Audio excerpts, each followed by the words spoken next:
Saviez-vous qu'il existe une sauce blanche brillante et apparemment simple qui génère plus de chiffre d'affaires que le ketchup dans de nombreux pays européens et que très peu de personnes savent vraiment comment les fabriquer? Chaque année, plus de 3 milliards d'œufs sont destinés exclusivement à l'élaboration de mayonnaise en France, où la consommation atteint environ 500 grammes par habitant. Cette crème épaisse et séduisante n'est pas seulement un basique de votre sandwich, c'est une obsession européenne, une joie cachée du monde culinaire moderne. Mais qu'y a-t-il vraiment dans chaque pot? Qu'est-ce qui transforme un jaune d'œuf en une émulsion si parfaite qu'elle peut durer des mois au réfrigérateur? Et comment une ligne de production industrielle parvient-elle à une telle précision sans perdre en saveur? Aujourd'hui, dans Tout s'explique, nous allons découvrir l'histoire cachée de la mayonnaise. Nous irons au-delà de la cuisine pour entrer dans des fermes automatisées, des chambres de pasteurisation et des cuves en acier, où des milliers de litres de sauce sont mélangés avec une ingénierie chirurgicale. Et quand vous penserez avoir tout vu, nous vous amènerons dans les vergers dorés du sud de la France, où un autre classique est en préparation, la pêche. Juteuse, parfumée et parfaitement coupée. Vous découvrirez comment ce fruit d'été se transforme en l'un des produits en conserve les plus populaires en Europe. Pour qu'un seul lot de mayonnaise existe, il faut d'abord des œufs, et pas n'importe lesquels. Tout commence dans des fermes spécialisées où la qualité de l'œuf est une science en soi. Il ne s'agit pas seulement de la race de la poule ou de son alimentation, la clé réside dans son bien-être. Les poules pondeuses vivent dans des environnements contrôlés au millimètre. Lumière naturelle automatisée, ventilation constante et espace propre conçus pour les garder calmes et productives. Car oui, le stress altère la qualité de l'œuf. Une poule stressée peut produire des coquilles plus fines, des jaunes pâles et des cycles de ponte irréguliers. C'est pourquoi dans les installations modernes, la biosécurité est maximale. On contrôle tout, de la température à la quantité de protéines et de calcium dans l'aliment quotidien. Chaque poule pond environ un œuf toutes les 26 heures. Dans une ferme industrielle, cela se traduit par des centaines de milliers d'œufs par jour. Mais ils ne tombent pas au sol ni ne sont ramassés à la main. Le système est entièrement automatisé. En sortant du nid, l'œuf roule doucement sur des plateaux remboursés qui l'acheminent directement vers un tapis roulant. Ce tapis serpente à travers les hangars, collectant les œufs un par un, sans intervention humaine. En moins d'une heure, tous sont rassemblés dans une salle centrale réfrigérée, prête à être triés, inspectés et transférés vers les usines de transformation. Vous imaginez manger tous ces œufs un par un? Si quelqu'un essayait de consommer les 300 000 œufs produits par une seule ferme en un jour, il lui faudrait vivre plus de 1000 ans et avoir l'appétit d'un dragon. Avant d'arriver à l'usine, les œufs sont stockés temporairement dans des chambres froides à humidité contrôlée. Cela stoppe le vieillissement prématuré et garde les jaunes denses, intacts et prêtes à leur transformation. De plus, chaque œuf est tracé de la poule à l'usine grâce à un système de traçabilité avec des codes uniques. Cela permet d'identifier l'origine exacte en cas d'irrégularité et assure une chaîne transparente et fiable. Car la mayonnaise ne se fait pas avec n'importe quel œuf. Seuls ceux qui respectent des standards précis de taille, de forme, de couleur du jaune et de salubrité passeront au niveau suivant. Ce qui suit n'est pas de la cuisine, c'est de l'ingénierie alimentaire pure. Une fois les œufs arrivés à l'usine de transformation, commence un filtrage impitoyable car tous ne qualifient pas pour devenir de la mayonnaise. D'abord, ils subissent un contrôle de qualité visuelle avec des systèmes de scan LED haute précision. Ces appareils détectent instantanément les fractures invisibles, les taches internes, les coquilles fines, les déformations et même les œufs fécondés. Pas de marge d'erreur. Tout œuf qui ne répond pas aux critères est automatiquement écarté. En France, comme dans la plupart des pays européens, un lavage industriel est appliqué. Chaque œuf est aspergé d'eau tiède et d'une solution désinfectante douce qui élimine résidus, bactéries et plumes sans endommager la structure de la coquille. Cela respecte les normes strictes de l'Union européenne pour préserver la cuticule naturelle, une couche protectrice contre les micro-organismes, tout en extrémant les contrôles d'hygiène dans l'ensemble du système de production et de stockage. Vient alors une des étapes les plus surprenantes, la séparation du jaune et du blanc. Cette tâche, qui serait lente et sujette aux erreurs à la main, se fait à vitesse industrielle. Des machines spécialisées cassent les œufs doucement en évitant d'endommager le jaune. La séparation se produit par gravité, rouleau ou force centrifuge, et le résultat est un flux continu de jaune pur, sans résidus de blanc ni fragments de coquille. En une heure, ces machines peuvent traiter jusqu'à 60 000 œufs avec un taux de casse de jaune inférieur à 2%. Un exploit d'ingénierie qui réduit les coûts, minimise les déchets et améliore la sécurité alimentaire. Les jaunes liquides résultants sont filtrés pour éliminer toute impureté restante, puis passent par un processus de pasteurisation doux à basse température, entre 60 et 65 degrés Celsius. Cette température suffit à éliminer les bactéries dangereuses comme la salmonella sans altérer la structure du composé clé, la lécithine, le véritable héros derrière la texture de la mayonnaise. Une fois pasteurisés, les jaunes sont prêts à un stockage temporaire dans conditions optimales, préservant leur fraîcheur et leurs propriétés fonctionnelles. Ainsi, l'ingrédient essentiel de cette sauce iconique avance vers le niveau suivant de transformation, où il sera mélangé avec précision pour obtenir une émulsion parfaite. Une fois les jaunes séparés et filtrés, commence une phase critique, la pasteurisation. Ce processus garantit non seulement la sécurité, mais protège également l'intégrité fonctionnelle de l'ingrédient star de la mayonnaise, la lécithine. Contrairement à la pasteurisation du lait ou des jus, où l'on applique rapidement des hautes températures, ici on utilise une approche plus délicate. Les jaunes liquides sont chauffés lentement entre 60 et 65 degrés Celsius pendant quelques minutes. C'est un équilibre parfait. La chaleur suffit à éliminer les pathogènes, comme la salmonella, mais reste assez douce pour ne pas dénaturer la lécithine, une molécule qui agit comme un pont entre l'eau et l'huile. Une fois pasteurisés, les jaunes passent par un système de microfiltration. Cette étape élimine les résidus microscopiques, les bulles d'air, les fragments de coquilles et toute trace de blanc non séparé par avant. Le résultat est un jaune clair, brillant et homogène, prêt à devenir une base émulsifiante parfaite. Ils sont ensuite stockés en conteneurs hermétiques en acier inoxydable, sous réfrigération contrôlée à des températures proches de 4 degrés Celsius. Dans ces conditions, le jaune liquide peut se conserver plusieurs jours sans perdre en fraîcheur ni en capacité fonctionnelle. Dans certaines usines, on opte pour transformer une partie de ce jaune en poudre via des techniques comme le séchage par atomisation ou la lyophilisation. Ce format déshydraté a une durée de vie bien plus longue et permet aux fabricants d'ajuster la formule avec une précision chirurgicale en réhydratant simplement la poudre avec de l'eau stérile avant usage. Pourquoi tant d'efforts à cette étape? Parce que la qualité du jaune détermine la stabilité de toute l'émulsion. Un jaune contaminé, mal pasteurisé ou mal stocké peut ruiner des milliers de litres de mayonnaise, causant séparation, changement de couleur, perte de saveur et acidité indésirable. C'est pourquoi, avant usage, chaque lot de jaune passe un contrôle de qualité interne rigoureux. On analyse des paramètres comme le pH, la viscosité, la couleur, le contenu de solide, la pureté et le comportement émulsifiant. Seuls ceux qui remplissent tous les critères avancent au cœur du processus, le mélange. Cet ingrédient né dans une ferme est transformé avec une technologie de pointe et sur le point de fusionner avec de l'huile, du vinaigre et d'autres composants pour donner une émulsion parfaite. C'est ici que se produit la vraie alchimie, la transformation d'ingrédients bruts en une émulsion stable, crémeuse et délicieuse. Le processus commence par le pompage automatique des jaunes pasteurisés, des cuves de stockage vers d'énormes mélangeurs en acier inoxydable. Ces cuves peuvent avoir des capacités de 500 à plus de 5000 litres, toutes hermétiquement fermées pour éviter toute contamination externe. Une fois à l'intérieur, on ajoute les ingrédients dans une séquence programmée. D'abord, le vinaigre ou le jus de citron, qui apporte l'acidité et aide à stabiliser le pH. Ensuite, une pincée de sel, de sucre et d'épices, et dans bien des cas, une petite dose de moutarde. Pourquoi la moutarde? Pas pour le goût. Son vrai rôle est d'agir comme coémulsionnant. Elle contient des mucilages et des composés naturels qui, avec la lécithine du jaune, renforcent la structure de l'émulsion. Enfin, arrive l'huile, l'ingrédient dominant, représentant entre 65 et 80% du total. On utilise de l'huile végétale raffinée, principalement de colza ou de tournesol, pour leur saveur neutre, leur haute stabilité et leur capacité à s'intégrer sans dominer les autres.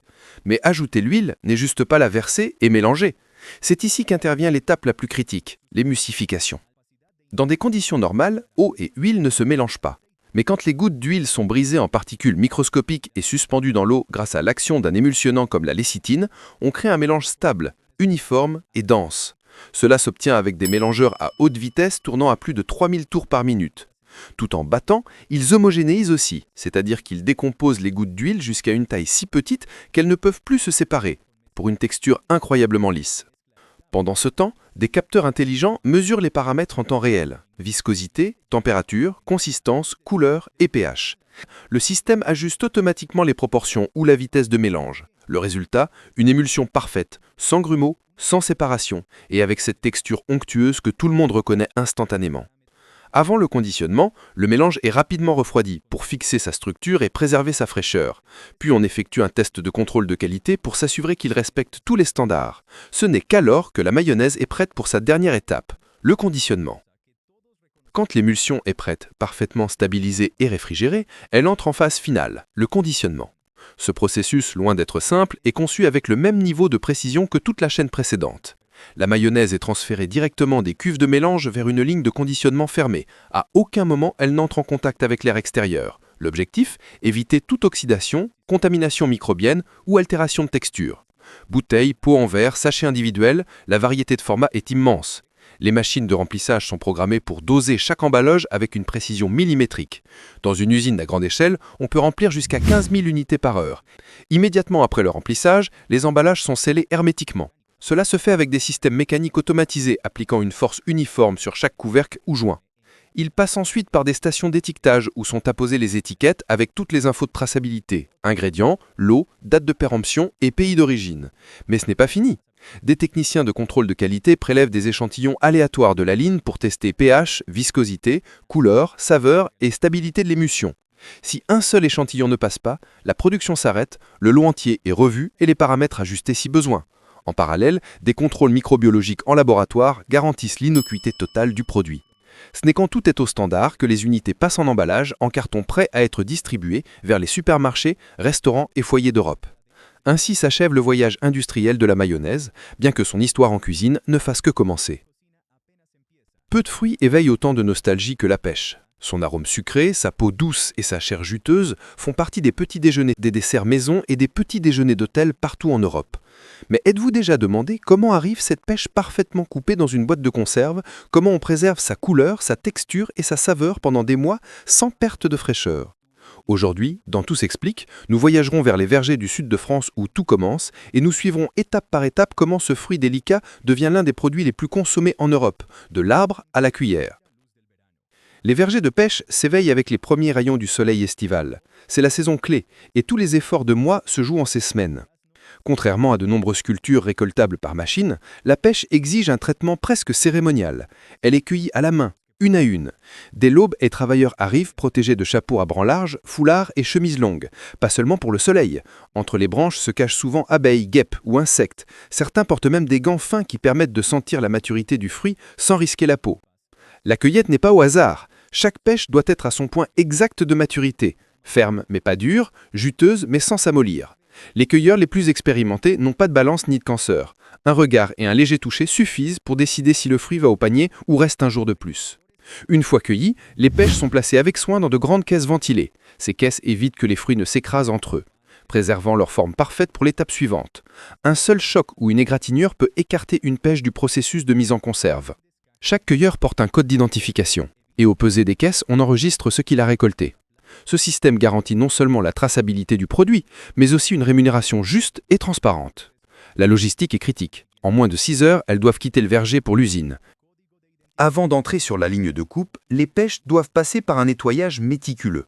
Car même si elles ont été refroidies et manipulées avec soin, elles peuvent encore porter de la poussière, des résidus de champ, de petites branches ou même des surprises comme des insectes cachés dans le fruit. Le premier pas est une inspection visuelle initiale. Une équipe de travailleurs examine chaque lot pour détecter les fruits endommagés, taches sombres ou signes de surmaturité. Celles-ci sont retirées immédiatement et envoyées pour d'autres usages comme des jus ou purées industrielles. Vient ensuite le lavage automatisé. Les pêches avancent sur des bandes tournantes et entrent dans des tunnels de lavage avec des buses à haute pression aspergeant de l'eau froide de multiples angles. Au même temps, des brosses rotatives à poils doux nettoient délicatement la peau sans la railler ni la maltraiter. Une fois nettoyées, les pêches sont acheminées vers une seconde table d'inspection manuelle. Ici, les travailleurs font une sélection encore plus détaillée. On cherche la consistance en taille, maturité, fermeté et apparence. Tout fruit avec des imperfections visibles est écarté, car dans le monde des fruits en conserve, la beauté compte. Chaque pêche doit être presque parfaite. Dans certaines usines plus avancées, après le contrôle manuel, les pêches passent par des systèmes de scan optique avec caméra haute vitesse. Ces machines capturent des images en temps réel, détectant des défauts de forme, taches ou irrégularités de surface qui pourraient échapper à l'œil humain. Ce n'est qu'après avoir passé toutes ces étapes de contrôle que les pêches continuent vers la ligne de coupe et d'épluchage. C'est ici que se définit leur destin final, si elles finiront en moitié, en tranche ou en dés. Mais tout commence par le nettoyage. Car avant de briller dans une boîte, la pêche doit passer par une vraie passerelle de qualité impeccable. Une fois les pêches lavées et sélectionnées, commence l'étape la plus technique et critique, la coupe et l'épluchage. C'est ici que chaque fruit se transforme, laissant sa forme naturelle pour devenir le produit uniforme et brillant qu'on voit dans les boîtes. D'abord, chaque pêche passe par une machine coupeuse automatique équipée de lames courbes qui la divise en deux en la maintenant ferme. Cette étape est précise. Les lames tournent en synchro avec le fruit, assurant une coupe nette qui n'abîme pas la chair. Au même temps, un système mécanique retire le noyau central qui se détache grâce à la variété Clingstone utilisée. Le noyau se libère facilement si le fruit a atteint son point optimum de maturité. Même ainsi, des opérateurs humains vérifient manuellement les moitiés pour s'assurer qu'aucun fragment n'adhère. Une fois le noyau retiré, les moitiés sont acheminées vers un bain spécial de solution alcaline, généralement de l'hydroxyde de sodium, NaOH, où elle reste 30 à 60 secondes. Cette solution réagit avec la peau de la pêche, l'affaiblissant sans affecter la chair interne. L'objectif n'est pas de cuire, mais de détacher la peau sans perte de texture. Après le bain, les fruits sont rapidement rincés dans une solution neutre d'acide citrique qui élimine tout résidu d'alquin et aide à maintenir leur couleur dorée vibrante. Après le rinçage, une averse d'eau à haute pression finit de détacher la peau adoucie.